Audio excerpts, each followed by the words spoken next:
पीके academic classes में आपका स्वागत है। मैं पीके पांडे आपके सामने लेकर के आ गया हूं वीडियो नंबर 3। ये विद्युत आवेश तथा क्षेत्र का वीडियो नंबर 3 है, जिसमें हमारा टॉपिक है कूलाम का नियम। तो आइए जरा समझते हैं हम कूलाम का नियम क्या है। पीछे इसके पहले जो वीडियो आप न देखे हो, 2 वीडियो, उन दोनों वीडियो को देखने के बाद तब थर्ड पार्ट यानी तीसरा वीडियो जब देखेंगे तो अच्छे से समझ में आएगा। तो चलिए चलते हैं कूलाम का नियम। जी हाँ, कूलाम के नियम को समझाने के लिए सबसे पहले हम आपको समझाना चाह रहे हैं, जरा समझिए। गुरुत्वाकर्षण का नियम आपने पढ़ा होगा। जैसे मान लीजिए प्रकृति में कोई 2 वस्तु, एक वस्तु यहाँ है और एक वस्तु यहाँ है, ठीक। ये 2 वस्तु रखा गया है। यह वस्तु है तो जरूर इसका कुछ न कुछ द्रव्यमान होगा। माना इसका द्रव्यमान क्या है, m1 है। ये वस्तु है तो जरूर इसका कुछ न कुछ द्रव्यमान होगा। माना इसका द्रव्यमान m2 है। द्रव्यमान का मतलब भार, कुछ न कुछ भार होगा इसका। ये m1 है और ये m2 है। ये कुछ दूरी पे रखे गए। मान लीजिए इनके बीच की जो दूरी है, ये दूरी है, मान लेते हैं क्या, r है। इनके बीच की 2 दूरी क्या है, वो r है, या d भी मान सकते हैं आप। तो कहा जाता है कि इन दोनों वस्तुओं के बीच लगने वाला बल यदि F है तो F को परिभाषित कीजिए। तो न्यूटन ने क्या किया था, इस F को परिभाषित किया था कैसे। पहला पार्ट उन्होंने क्या कहा था कि सबसे पहले इन दोनों वस्तुओं के बीच लगने वाला जो बल F है, यह बल F इन दोनों द्रव्यमानों के गुणनफल के अनुक्रमानुपाती, यानी दोनों द्रव्यमानों के गुणनफल के अनुक्रमानुपाती होता है। क्या होता है, अनुक्रमानुपाती। तो जी हाँ, ये अनुक्रमानुपाती का चिन्ह है, याद रखिएगा। अनुक्रमानुपाती मतलब होता है समानुपाती। समानुपाती का मतलब होता है, जैसे मान लीजिए A समानुपाती B है तो इसका मतलब ये इसके सम्मुख, यानी कि ये इसके जैसा भी है, इन दोनों का अनुपात। तो ये कोई न कोई एक नियतांक होता है जरूर। जब इसको हटाया जाता है, इसको बराबर के किया जाता है, इसको जब इक्वल टू किया जाता है यहाँ पर, तो इसके जगह पर कोई न कोई नियतांक या कांस्टेंट या अचर आ जाता है। तो आइए देखते हैं। तो ये पहला नियम न्यूटन ने क्या कहा था अपना, कि यदि 2 वस्तु एक दूसरे के पास रखे हैं तो m1 और m2 का गुणनफल जो होगा बल उनके अनुक्रमानुपाती होगा। दूसरा क्या कहे थे कि इन दोनों वस्तुओं के बीच लगने वाला जो बल F है वो क्या है, इसके बीच की दूरी के 1/स्क्वायर, यानी उनके बीच की दूरी के वर्ग के स्क्वायर। यानी तो कहा उन्होंने क्या कि न्यूटन के द्वारा लगने वाला जो बल है इन दोनों वस्तुओं पे, वो उनके बीच की दूरी के वर्ग के व्युत्क्रमानुपाती होता है। वर्ग के क्या होता है, व्युत्क्रमानुपाती। तो ध्यान दीजिएगा, जरा आपको समझा दें। समानुपाती क्या होता है और व्युत्क्रमानुपाती क्या होता है। तो ध्यान दीजिएगा, समानुपाती का भी चिन्ह ऐसे लगता है, व्युत्क्रमानुपाती का भी चिन्ह ऐसे ही लगता है, ठीक है। लेकिन समानुपाती में उसके सम्मुख रहता है और व्युत्क्रमानुपाती में बटे हो जाता है। बस इतनी बात याद रखिएगा। तो r², यानी अगर 1/r² कहेंगे तो इसे समानुपाती कहेंगे, लेकिन केवल r² कहेंगे यानी दूरी के वर्ग के जब बोलेंगे तो इसको व्युत्क्रमानुपाती का चिन्ह कहते हैं, ठीक है। चिन्ह एक ही जैसा बनता, बस बटे में आ गया तो व्युत्क्रमानुपाती, और यदि उसी के सम्मुख है तो समानुपाती होता है, ठीक है।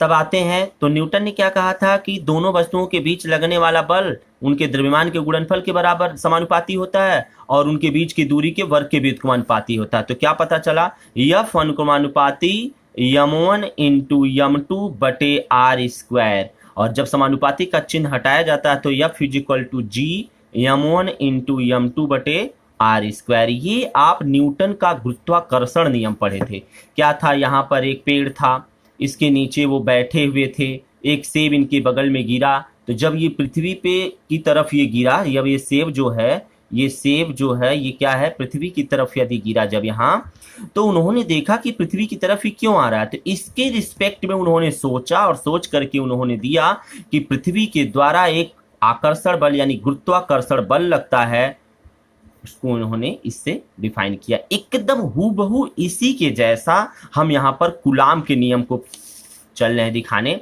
तो कूलाम का नियम क्या कह रहा है? कूलाम का नियम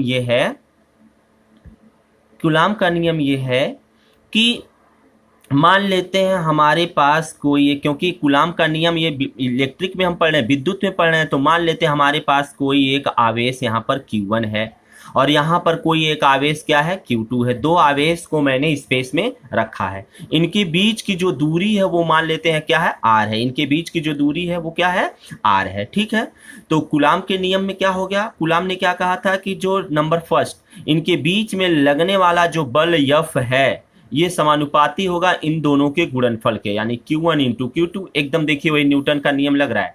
और दूसरा सेकंड यहाँ अगर कहेंगे तो F जो है वो समानुपाती हो जाएगा किनके, इनके बीच की दूरी के वर्ग के व्युत्क्रमानुपाती। इन दोनों को यदि हम मिला देंगे समीकरण 1 और समीकरण 2 को, तो F समानुपाती Q1 Q2 बटे R²। जब समानुपाती का चिन्ह यहाँ हटाया जाता है तो बराबर आ जाता है। तो कोई ना कोई, मैंने बोला कि यह समानुपाती जब हटता है बराबर आता है तो कोई ना कोई एक नियतांक आता है। तो नियतांक है क्या, तो यहाँ पर नियतांक, जैसे वहां पर नियतांक क्या था, G था, तो यहाँ पर नियतांक जो आता है वो कोई ना कोई एक कांस्टेंट K मान लेते हैं, Q1 Q2 बटे R²। तो यही आपका कूलाम का नियम है। लेकिन कूलाम ने इस के का एक बहुत ही महत्वपूर्ण मान दिया था। क्या कहा था, उन्होंने कहा था इस के जगह पर हम 9 गुणे 10 के पावर 9 लिख सकते हैं, या हम इसे 1/4 पाई एप्सिलॉन 0 रखते हैं, यानी के का मान क्या रखा गया, 1/4 पाई एप्सिलॉन 0। तो ये क्या है, ये एक नया टॉपिक उभर के आ गया कि सर इसको क्यों, उन्होंने ये माना था ये कांस्टेंट होता है।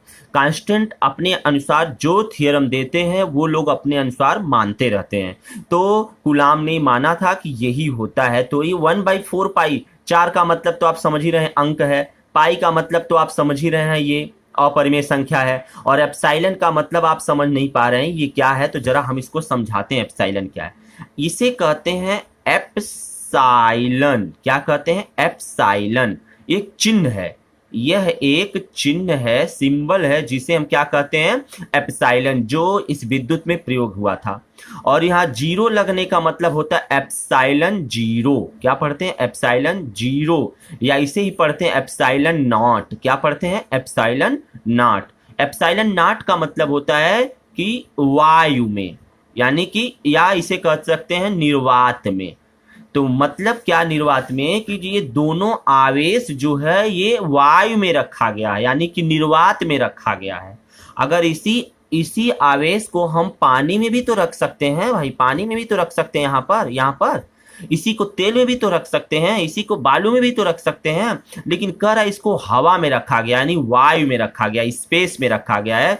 तब स्पेस में, यानी उसे हम वायु अगर होता है तो उसको निर्वात कहते हैं, वायु हो या निर्वात। तो वायु या निर्वात दोनों में से कोई एक हो, तो उस जगह पर इसे हम एप्सिलॉन 0 के रूप में लिखते हैं। और इस एप्सिलॉन 0 को हम कहते हैं विद्युतशीलता। क्या कहते हैं, विद्युतशीलता। तो क्या है, कूलाम की विद्युतशीलता है ये। ठीक है, तो इस प्रकार से हम आगे अब आपको टॉपिक समझाते हैं। चलिए देखते हैं। जी हाँ, तो कूलाम के नियम में सबसे पहले हमने बताया वो इस तरीके से समझाया हूं, आप बस वही 2-3 शब्द लिख देंगे, उसी से काम चल जाएगा आपका। लेकिन आपको लिखना भी तो है, नोट्स भी तो बनाना है। नोट्स के दौरान मैं ये लिख रहा हूं, आप देखिए वही चीज जो मैं समझाया हूं उसी चीज को मैं यहाँ लिखा हूं। फ्रांसीसी भौतिकविद, यानी फ्रांसीसी क्या नाम है आपके, साइंटिस्ट कूलाम ने ऐंठन तुला द्वारा, एक तुला होता है जिसे ऐंठन तुला कहते हैं, ये आप प्रैक्टिकल लैब में देखेंगे, ठीक है, द्वारा किए गए प्रयोगों के आधार पर सन 1785 में 2 बिंदु आवेशों के बीच कार्य करने वाले बल के संबंध में नियम दिया गया, जिसे कूलाम का नियम कहते हैं। मतलब ये यहाँ पर इन्होंने कहा गया था कि 2 वस्तु अगर एक दूसरे के पास रखे गए हैं, यानी 2 आवेश एक दूसरे के पास रखे गए हैं, तो उनके बीच में कौन सा बल लगता है, इस F यानी बल के बारे में एक नियम दिया गया 1785 ईस्वी में, जिसे हम कूलाम का नियम कहते हैं। तो इस नियम में था क्या, जरा उसको समझते हैं। इस नियम में था क्या?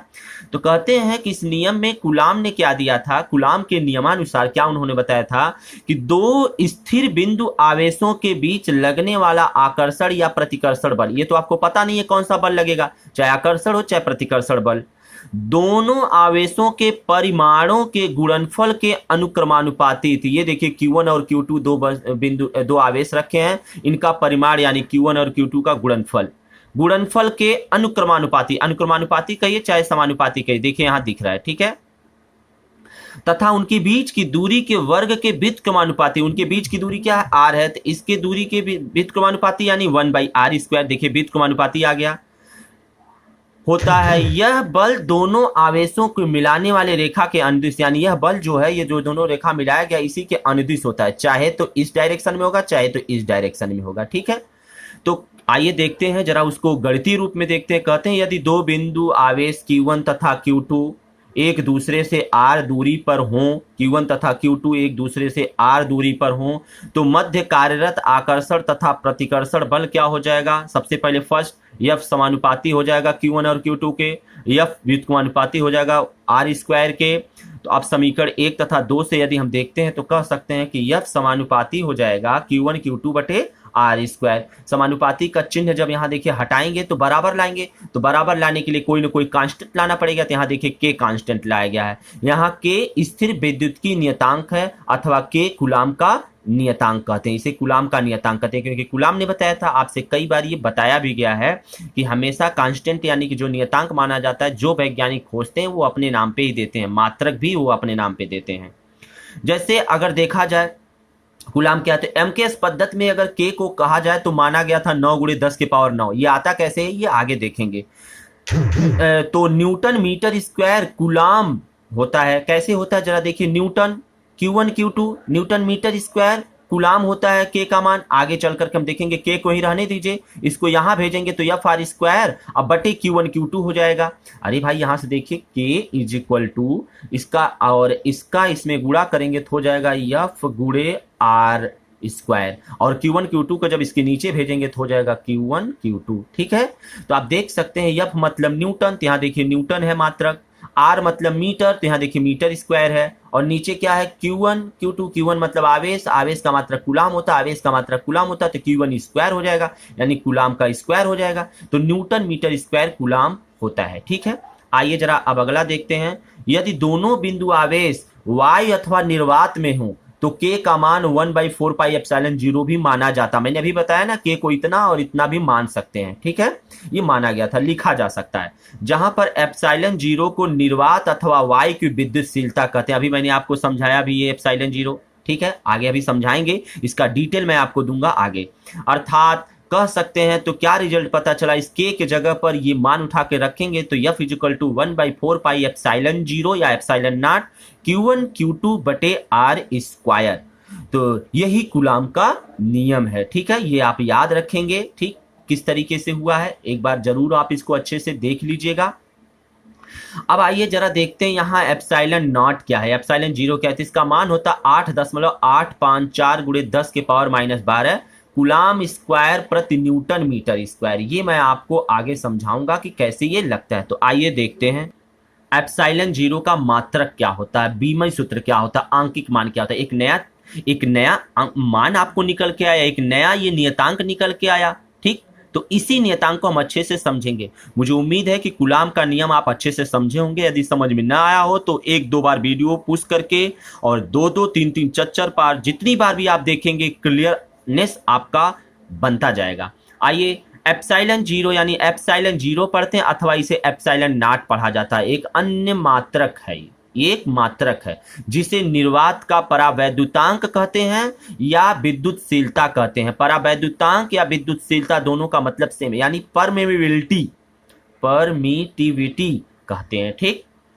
अब हम एप्सिलॉन का मात्रक देखते हैं, ε0 का। तो ε0 का मात्रक देखने के लिए सबसे पहले कूलाम का नियम यहाँ लिख लिया गया है। अब यहाँ से देख लीजिए एप्सिलॉन का मान निकालना, तो इसके यहाँ तिर्यक गुणा करेंगे तो हो जाएगा 4πε0 यहाँ आ जाएगा और F इसके नीचे आ जाएगा, तो देखिए Q1 Q2 बटे F × r², ठीक। अगर एप्सिलॉन जीरो हम देखते हैं तो एप्सिलॉन जीरो यहीं रहने देते हैं, is equal to Q1 Q2 बटे एफ आर स्क्वायर होगा और ये 4 पाई नीचे आ जाएगा, देखिए 4 पाई। अगर यहाँ से हम देखें एप्सिलॉन जीरो का मात्रक लिखना चाहते हैं तो आप देखिए Q1 का मात्रक लिखेंगे, Q2 का मात्रक लिखेंगे, एफ का मात्रक लिखेंगे यानी बल का मात्रक लिखेंगे, और फिर एफ का मात्रक लिखेंगे, और किसका मात्रक लिखेंगे, आर का मात्रक। तो आर का स्क्वायर है, स्क्वायर कर दिए।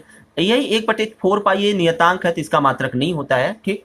अब आइए, इसका मात्रक कूलाम होता है, Q2 का मात्रक भी कूलाम होता है, बल का मात्रक न्यूटन होता है, आर का मात्रक यानी कि मीटर होता है, और स्क्वायर दिया तो स्क्वायर हो जाएगा। इसको लिख सकते हैं कूलाम का स्क्वायर प्रति कूलाम का स्क्वायर और बटे न्यूटन मीटर स्क्वायर, ठीक। तो एप्सिलॉन का मात्रक आपको पता चल गया। पूछता है कभी कभी छोटे नंबर में, तो याद रखिएगा आप इसको। आगे देखते हैं हम, तो आगे देखेंगे तो एप्सिलॉन नॉट का बीमी सूत्र क्या होता है। एप्सिलॉन नॉट का बीमी सूत्र वही फार्मूला लगाएंगे, Q1 Q2, यही चीज, यही सूत्र देखिए, Q1 Q2 बटे एफ आर लिखा है ना, तो वही लिखेंगे, क्योंकि 1/4 पाई का तो कांस्टेंट है, इसका तो बीमा होगा नहीं। तो वही देख लीजिए, Q1 का बीमा, Q2 का बीमा। बीमा को हमेशा ऐसे लिखा जाता है, किसी का बीमा निकालना हो तो ये सिंबल लगाते हैं। तो Q1 का बीमा, Q2 का बीमा, एफ का बीमा और आर स्क्वायर का बीमा। तो Q1 का बीमा मतलब आवेश है, ठीक है। तो आवेश को क्या लिखते हैं, आप जानते हैं, आवेश बराबर होता है क्या, आवेश बराबर I इंटू टी, यानी Q बराबर I इंटू टी। I मतलब एम्पियर और T मतलब समय। तो एम्पियर का A लिखते हैं और समय का T लिखते हैं। तो A और T हमेशा कैपिटल लेटर यहाँ लिखा जाता है बीमा में। और Q2 का भी वही हो जाएगा AT। और F का न्यूटन का आपको पता है MLT पे -2 होता है। ये आप फर्स्ट ईयर में आप बीमा वाले चैप्टर में पढ़े हैं। और R मतलब मीटर होता है, मीटर का होता है मतलब L लंबाई के रिस्पेक्ट में, तो L का स्क्वायर हो गया। अगर इसको हल करेंगे तो ए मिलकर के ए स्क्वायर हो जाएगा, टी मिलकर के टी स्क्वायर हो जाएगा।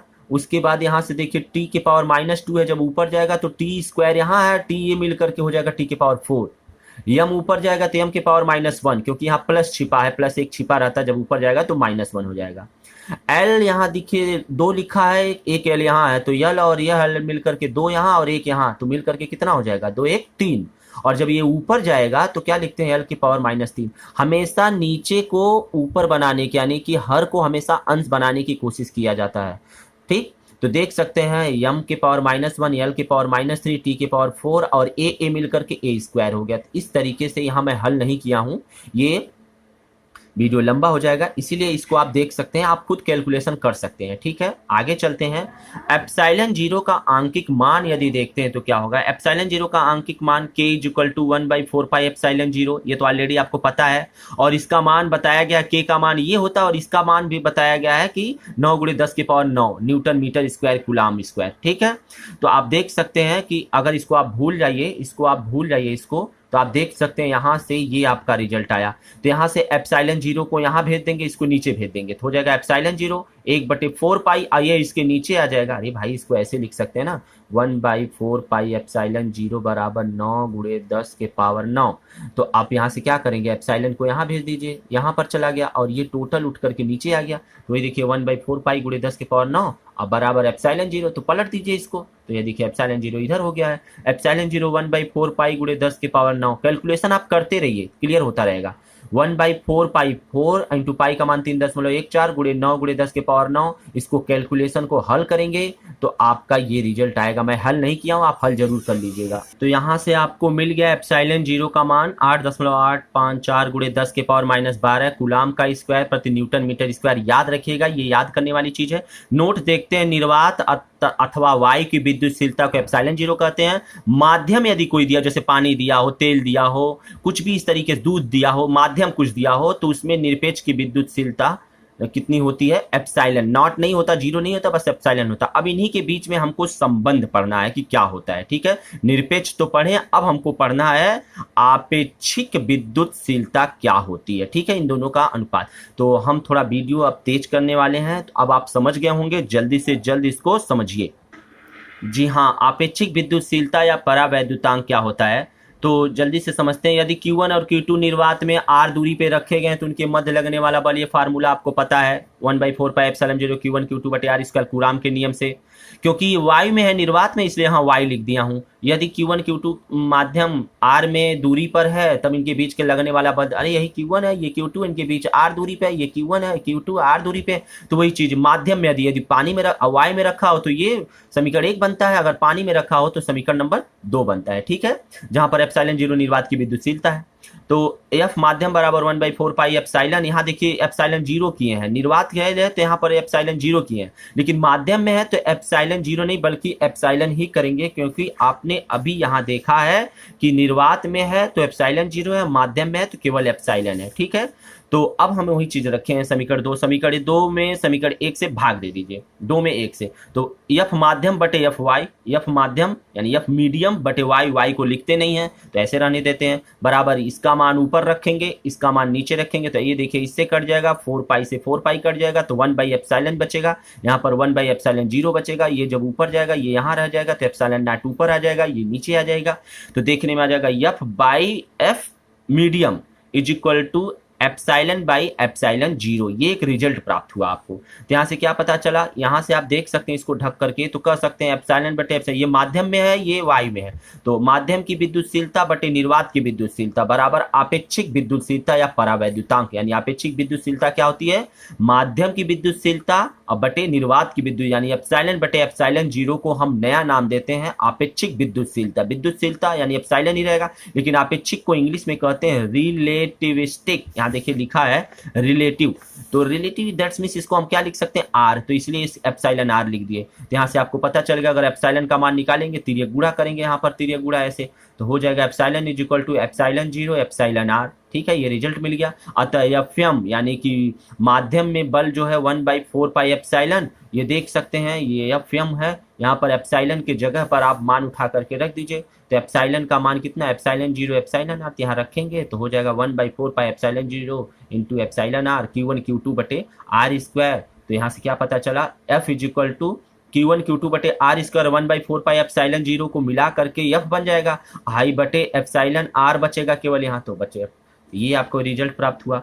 नोट देख सकते हैं, माध्यम की आपेक्षिक विद्युतशीलता या परावैद्युतांक को K से भी प्रदर्शित किया करते हैं, अतः K बराबर एप्सिलॉन आर। कभी कभी एनसीईआरटी बुक में मैक्सिमम K जगह K दिया होगा, आप ध्यान दीजिएगा, चाहे इसको K मैंने लेकर के नहीं समझाया क्योंकि आपको जल्दी समझ में नहीं आता। एप्सिलॉन आर से आप समझ गए होंगे, अब उसे आप K भी लिख सकते हैं, कैपिटल K लिखेंगे। लेकिन दूसरा है Y के लिए एप्सिलॉन आर का मान 1 होता है, और मतलब आपेक्षिक विद्युतशीलता, और धातुओं के लिए यानी किसी माध्यम के लिए एप्सिलॉन आर का मान अनंत होता है, अतः इस स्थिति में F बराबर 0 होता है, यानी बल क्या होता है 0 प्राप्त होता है। आइए अब आगे देखते हैं।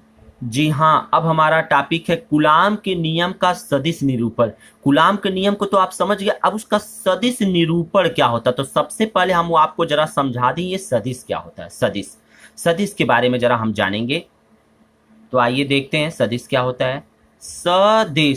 सदिश का मतलब होता है, स मतलब साथ यानी जिसमें हो, और दिश मतलब दिशा, यानी एक ऐसा सिस्टम जिसमें दिशा हो, साथ साथ हो, तो उसे हम कहते हैं सदिश। ठीक है, तो सदिश दिखाने के लिए हमेशा सदिश को स्मॉल लेटर से लिखा जाता है, और स्मॉल लेटर के ऊपर तीर ऐसे लगाया जाता है। जैसे मान लीजिए सदिश का मतलब यहाँ पर ए बिंदु है और यहाँ पर बिंदु बी है, मुझे ए से बी की तरफ चलना है, इधर चलना है यानी इसके तरफ चलना है, तो यहाँ से जब इधर चलेंगे तो तीर ऐसे दिखाते हैं, तीर लगा देंगे तो ये क्या हो जाएगा, पता चलेगा कि हम इधर से इधर जा रहे हैं। तो मान लेते हैं यहाँ से यहाँ तक की दूरी कितनी है, मान लेते हैं आपका ए दूरी है। ठीक, अब हम इधर इस डायरेक्शन में ए से बी की तरफ चल रहे हैं, अगर ना ऐसे लिख पाए तो लिखेंगे ए बी, ऐसे लिखेंगे बिंदु ए और बिंदु बी, तो तीर लगा देंगे ऐसे। तीर लगाने का मतलब ए से बी की तरफ हम क्या कर रहे हैं, चल रहे हैं, तो इसे हम क्या कहते हैं, सदिश कहते हैं। ठीक है, ये मैथ्स में जो स्टूडेंट गणित पढ़ते होंगे, गणित वाले स्टूडेंट को ये एक चैप्टर मिलेगा जिसका नाम है गणित का विश्लेषण, तो उसमें आपको ये पढ़ाया जाएगा। ठीक है, लेकिन जो बायोलॉजी पढ़ते हैं उनको तो ये टॉपिक आएगा नहीं, फिर भी आप अच्छे से समझ लीजिए इसको, सदिश चैप्टर। ठीक है, तो सदिश मतलब कोई भी संख्या कोई भी एक जगह से दूसरे जगह जाने को अगर दिशा के साथ होता है, जैसे यहाँ से यहाँ तक का परिमाण होता है, इसे क्या कहते हैं, परिमाण कहते हैं। लेकिन यहाँ से यहाँ तक की जाने की जो दिशा होती है उसे दिशा कहते हैं, तो परिमाण और दिशा दोनों आती है। तो सदिश का आप पढ़े होंगे डेफिनेशन, एक ऐसी राशि जिसमें दिशा और परिमाण दोनों होते हैं, क्या कहलाते हैं, वो आपके सदिश कहलाते हैं। तो सदिश का डिनोशन कैसे करते हैं, नोटेशन कैसे करते हैं, कैपिटल लेटर लिखेंगे तो इस तरीके से दिखाएंगे, लेकिन अगर स्मॉल लेटर लिखेंगे तो इसके ऊपर ऐसे तीर लगा देंगे। ठीक है, समझ गए आप। एक टॉपिक और मैं आपको समझाना चाह रहा हूं, तो इसे हम पढ़ते हैं सदिश ए, यानी इसे पढ़ते हैं वेक्टर ए। क्या पढ़ते हैं, वेक्टर ए।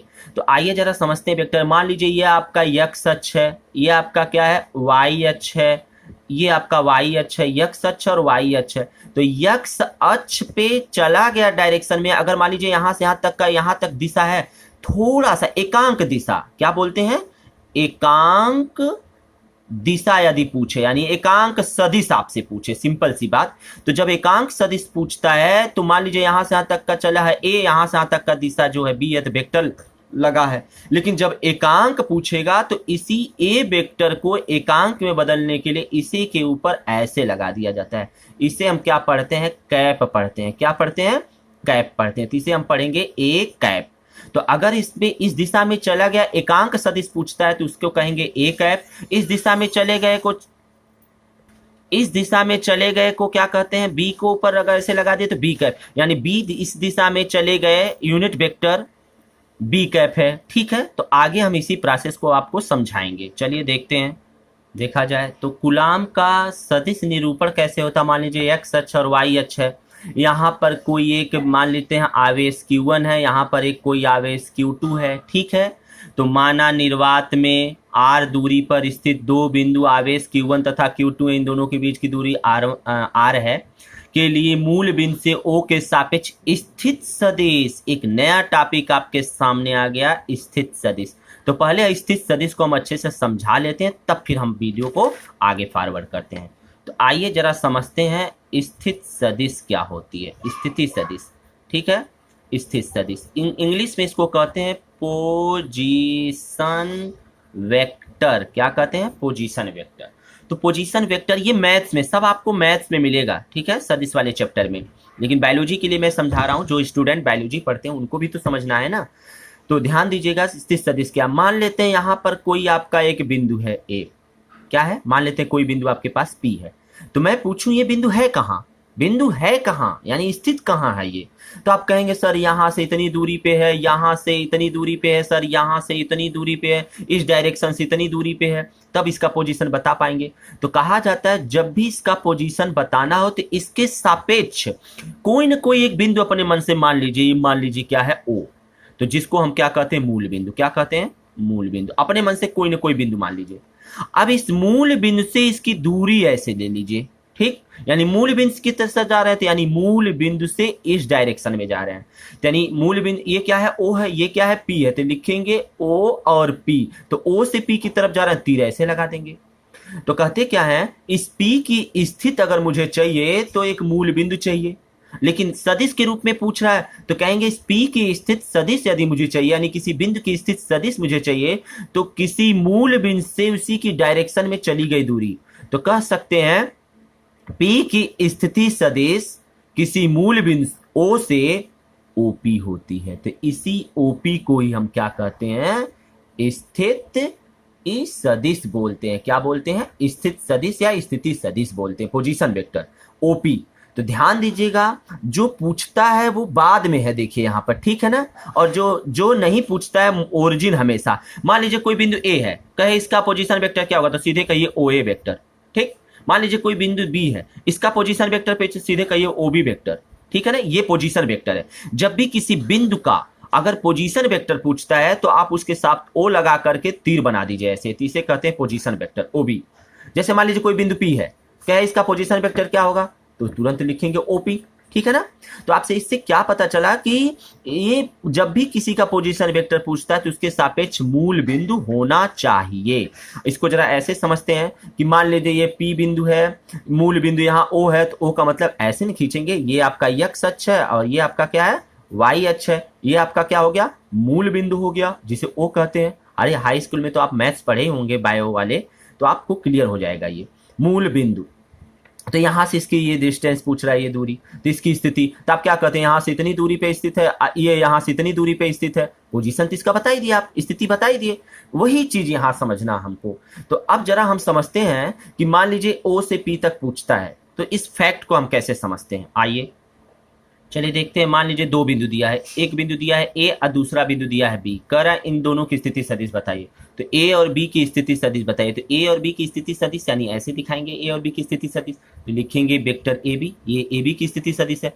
लेकिन आप ध्यान दीजिए, सबसे पहले ए बी की स्थिति बताने के लिए सबसे पहले एक मूल बिंदु लेते हैं ओ, तो सबसे पहले ए से इसका लेंगे तो इसे कहेंगे ओ ए वेक्टर, ठीक है। इससे बी की दूरी लेंगे तो इसे कहेंगे ओ बी वेक्टर, ठीक है। ये तो आप देख ही रहे हैं, बी की स्थिति सदिश ओ बी हो गया, ए की स्थिति सदिश ओ ए हो गया, तो ए बी की स्थिति सदिश। तो एक नियम होता है, त्रिभुज का एक नियम होता है, मान लीजिए यहां से ये ऐसे मिला दिया गया, सदिश का एक नियम होता है, ये है ए, ये है बी, ये है सी, अगर ये यहां से ऐसे जाता है, ये यहां से ऐसे जाता है, ये यहां से ऐसे जाता है, तो इन तीनों को जोड़ दिया जाता है, ठीक है। ये नियम होता है। तो कुछ नियम देखते हैं जरा। ओ से इसकी तरफ ऐसे गया, ओ से इसकी तरफ ए की तरफ ऐसे गया, तो आप देख लीजिए यहां से चल रहे हैं और यहां जाके अब टकरा जा रहे हैं, है कि नहीं है, है।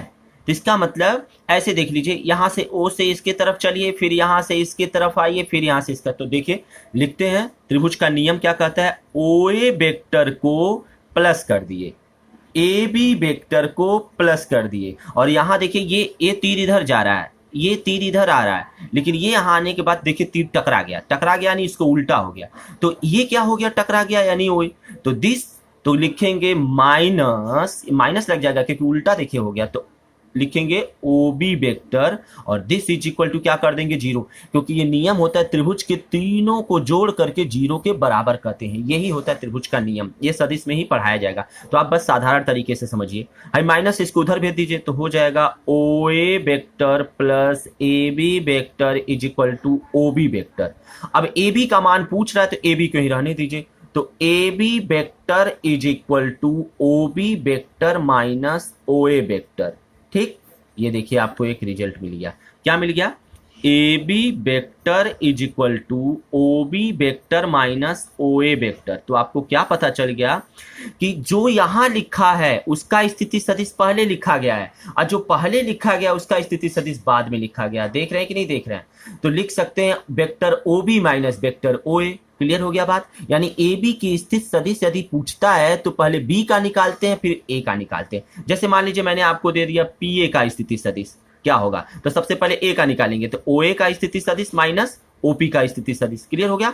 जैसे मान लीजिए आपको पी क्यू का पूछ रहा है, तो सबसे पहले ओ क्यू यानी कि क्यू की स्थिति सदिश पहले लिखेंगे और माइनस उसके बाद पी की स्थिति सदिश लिखेंगे, ये नियम होता है, याद रखिएगा इस नियम को।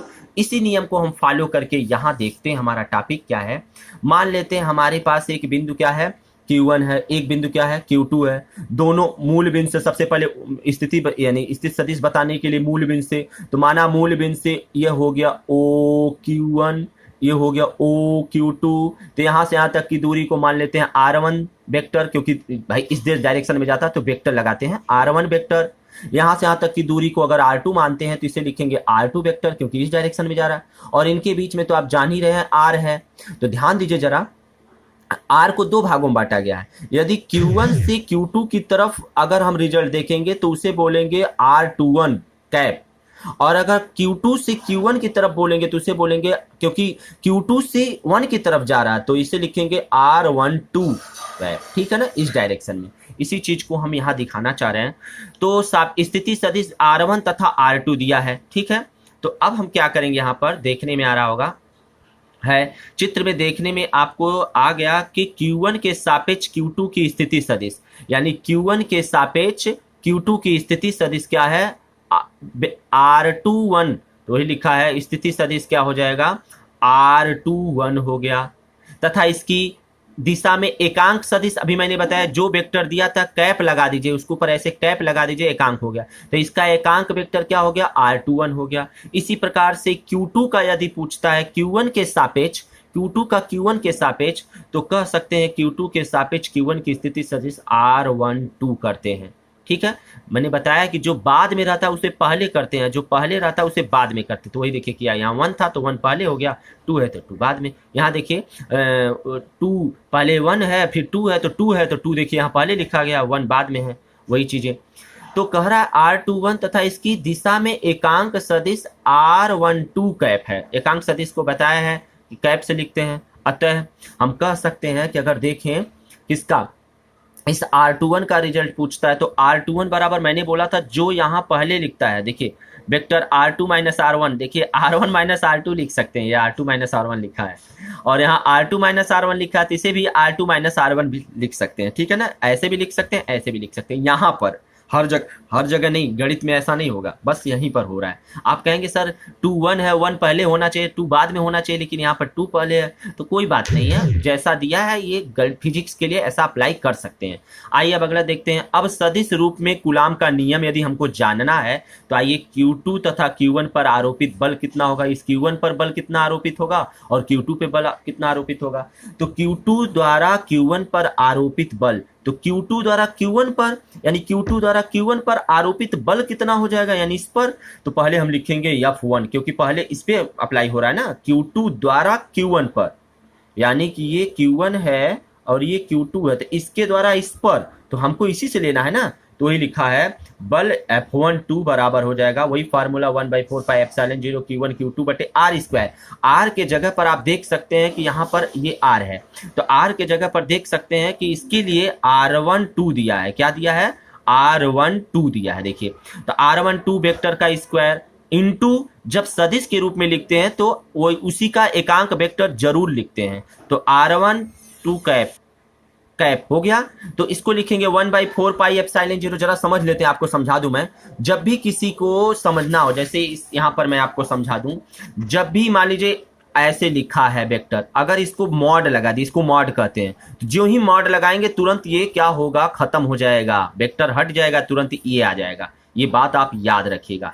वही चीजें यहां देख सकते हैं हम कर रहे हैं कि अगर R12 का कैप है तो इसे हम R भी लिख सकते हैं, वेक्टर R भी लिख सकते हैं, क्योंकि R12 हो चाहे R21 हो, उनके बीच की दूरी Rn है। तो देखिए यहाँ पर मॉड ऑफ R अगर लिखे तो इसको हम R लिख सकते हैं। आइए उसी तरीके से हम इसको लिखे हैं, Q1 तथा Q2 पर आरोपित बल यदि हम देखें, Q1 द्वारा Q2 पर आरोपित बल, यानी इसके द्वारा इस पर आरोपित बल, तो F21 बराबर 1/4 पाई एप्सिलॉन 0, फार्मूला वही हो जाएगा, बस यहाँ पर R21 हो जाएगा, R21 कैप हो जाएगा 1/4 पाई एप्सिलॉन Q1 Q2 बटे R स्क्वायर। इसके जगह पर देखिए वेक्टर हट जाएगा, R21 को यहाँ लिखे हैं कि हम R लिख सकते हैं, तो वही लिख दिए, इसकी जगह R स्क्वायर हो जाएगा और R12 कैप रहेगा ही। समीकरण 1 और 2 पहले थोड़ा सा समझा दे आपको, वही चीजें जो यहाँ समझा है वही समझा रहा हूँ। मॉड में वेक्टर R12 अगर है तो इसको हम R21 दोनों एक दूसरे के बराबर होंगे, और दोनों एक दूसरे के बराबर यानी आ रही होंगे, क्योंकि इनके बीच की दूरी तो आ रही है ना, वही हो गई।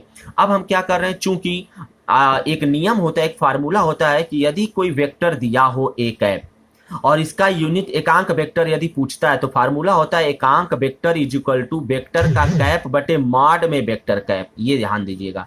तो थोड़ा सा ये टॉपिक आपको टफ लग रहा होगा, लेकिन ध्यान से देखिए 100% क्लियर हो जाएगा। एक बार 2 बार वीडियो देखिए, ठीक। एक है वीडियो थोड़ा लंबा जा रहा है, लेकिन समझाने के लिए लंबा जाएगा, क्योंकि मैं कूलाम का नियम इस पूरे टॉपिक में एकदम डीपली खत्म कर रहा हूं। आप जरूर केयरफुली देखिए, ठीक है। 1 घंटे का क्लास नहीं, लेकिन 40-50 मिनट का जाएगा। A cap is equal to vector A बटे मॉड ऑफ वेक्टर ए लिख सकते हैं, ठीक है। और मॉड का मतलब ये तो डिफाइन ही किया गया है। तो उसी प्रकार से हम R21 कैप, तो देखिए R12 कैप को लिख सकते हैं वेक्टर R1 कैप बटे मॉड ऑफ दिस। ये देखिए यही वाला फार्मूला यूज किए हैं। ए है कैप बराबर ए वेक्टर ए बटे मॉड ऑफ वेक्टर ए, इसका कैप बराबर इतना वेक्टर बटे मॉड ऑफ दिस बराबर R12 वेक्टर बटे, ये हो जाएगा आपका, इसको हटाएंगे मॉड को तो आपका देखिए मॉड का फार्मूला तो ये R हो जाएगा, क्योंकि R के बराबर दिया है, ठीक है ना। इसी प्रकार से इसको लिख सकते हैं एकदम हूबहू उसी जैसा। समीकरण 1 और 2 से आप देख सकते हैं, समीकरण 1 और 2 में यह मान ले जा करके रखेंगे किसका, ये कैप वाला, कैप का यहाँ मान रखेंगे तो आपको देखने में आ रहा होगा, यहाँ ज्यों ही कैप का मान रखेंगे तो ये मान आएगा, तो R12 हो जाएगा बटे R होगा, तो ये R मिल करके कौन सा, ये R स्क्वायर और ये वाला R मिल करके R क्यूब हो जाएगा। आप इसे हल करके देख लीजिएगा। इसी प्रकार से इसको हल करेंगे, यहाँ भी वही रिजल्ट प्राप्त हो जाएगा। तो इस प्रकार से ये आपका एक रिजल्ट हुआ, इस प्रकार से ये आपका एक रिजल्ट हुआ। ठीक है, तो समीकरण 1 तथा 2 अथवा समीकरण 3 अथवा 4, समीकरण 1 तथा 2 यानी समीकरण 1 तथा 2 ये वाला और समीकरण 3 तथा 4 ये वाला, ये दोनों समीकरण 3 तथा 4 सदिश रूप में कूलाम का नियम व्यक्त करते हैं। बड़े अच्छे से आप ध्यान दीजिएगा, कभी कभी पूछ देता है कूलाम के नियम को तो आप इसे डिफाइन कर सकते हैं, समझेंगे तभी कर पाएंगे, ये ध्यान दीजिएगा। आइए देखते हैं जरा नोट को। अगर नोट को देखते हैं तो क्या यहां से प्राप्त होता है, जब Q1 तथा Q2 सजाती है तथा Q1 तथा Q2 के बीच प्रतिकर्षण बल होगा। तो देख सकते हैं Q1 और Q2 सजाती एक दूसरे के सजाती मतलब समान है, यानी कि अगर यहाँ प्लस है ये भी प्लस है तो इनके दोनों के बीच प्रतिकर्षण बल लगेगा। ठीक है, Q2 और Q2 बीच में Q1 और Q2 विजाती हैं यानी अलग अलग है, जैसे मान लीजिए प्लस और माइनस, इनके बीच में जो बल लगेगा वो कैसा लगेगा, आकर्षण का लगेगा। इसी प्रकार से जब दो बिंदु आवेशों द्वारा एक दूसरे पर आरोपित बल परिणाम में बराबर होते हैं तथा दिशा में विपरीत होते हैं, अर्थात F12 बराबर माइनस F21, यानी कि इन दोनों के आपस में लगने वाला जो बल होता है, मान लीजिए इस पे F12 है, इस पे F21 है, तो ये दोनों बराबर है परिणाम में, लेकिन अगर इनका देखा जाए सदिश के रिजल्ट के रूप में तो ये एक दूसरे के विपरीत होते हैं, माइनस लग जाएगा। तो ही लिखा है F12 बराबर माइनस F21 वेक्टर। ठीक है, तो ये देखिए कूलाम का नियम जो है ये न्यूटन के नियम पे फॉलो कर रहा है। तो कहा जाता है कि कूलाम का नियम, हाँ फिर से सुनिए, कहा जाता है कि कूलाम का जो नियम होता है ये न्यूटन के तृतीय नियम के अनुरूप होता है। ठीक है, तो ये वीडियो बड़ा लंबा गया है लेकिन आप कंसंट्रेट होकर जरूर देखिएगा, बड़े अच्छी तरीके से मैंने समझाने की कोशिश किया है। आप जरूर 1-2 बार देखेंगे 100% समझ जाएंगे। हाँ एक बात और आपसे बताऊं, आपका बेसिक थोड़ा कमजोर होगा तभी आप थोड़ा इसमें कंफ्यूज होंगे, लेकिन अगर आप बेसिक सही होगा तो 100% वीडियो आपको सही आएगा। यदि वीडियो अच्छा लगे तो लाइक करना एकदम ना भूलें, और हाँ अपने दोस्तों को शेयर भी करें, और वीडियो को जो लोग नए चैनल पे हैं वो वीडियो को सब्सक्राइब जरूर करें, और बगल में बेल आइकन यानी घंटी की जो निशान है उसे जरूर दबाएं, तभी आपको आने वाले वीडियो का नोटिफिकेशन मिलता रहेगा। ये वीडियो आज के लिए बस इतना ही, नेक्स्ट फिर अगला टॉपिक। धन्यवाद।